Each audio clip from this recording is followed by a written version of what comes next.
Hello everyone, आज हम जानेंगे फाइनेंशियल रिस्क मैनेजमेंट के बारे में। सबसे पहले जानते हैं फाइनेंशियल रिस्क मैनेजमेंट होता क्या है। फाइनेंशियल रिस्क मैनेजमेंट रिस्क को पहचानना, उनको एनालाइज करना और उन्हें कम करने के लिए सही डिसीजंस लेने का एक प्रोसेस है। फाइनेंशियल रिस्क का जनरली मीनिंग है इन्वेस्टमेंट रिस्क, यानी किसी इन्वेस्टमेंट के रिजल्ट के स्टार्टिंग एस्टिमेट से अलग रिजल्ट होने की पॉसिबिलिटी होना।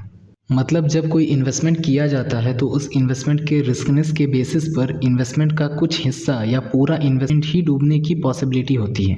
फाइनेंशियल रिस्क मैनेजमेंट में आप अपने बिजनेस को इंटरनल वीकनेसेस, जो अंदर की कमजोरियां हैं, उनसे और मार्केट में उतार चढ़ाव के साथ बाहरी दबावों से जुड़े रिस्क से अपने फाइनेंशियल वैल्यू की प्रोटेक्शन करते हैं।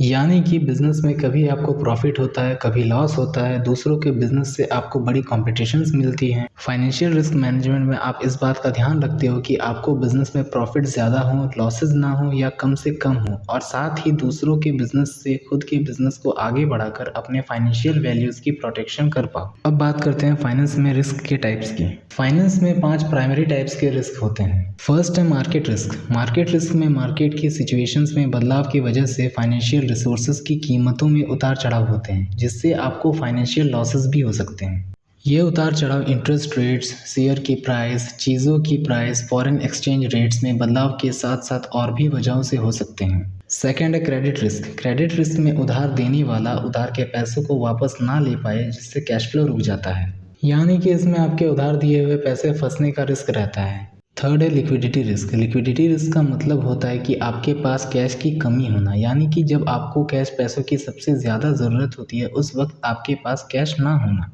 जैसे कि आपको आपके उधार चुकाने होते हैं, अपनी फाइनेंशियल जिम्मेदारियां पूरी करनी होती हैं, तब आपके पास कैश पैसे नहीं होते हैं अपनी फाइनेंशियल जिम्मेदारियां पूरी करने के लिए और उधारों को चुकाने के लिए। फोर्थ है ऑपरेशनल रिस्क। ऑपरेशनल रिस्क का मतलब किसी कंपनी के इंटरनल सिस्टम प्रोसेसेस में हुई गड़बड़ी या एम्प्लॉयज से हुई गलतियों की वजह से जो रिस्क पैदा होता है उसे ऑपरेशनल रिस्क कहते हैं।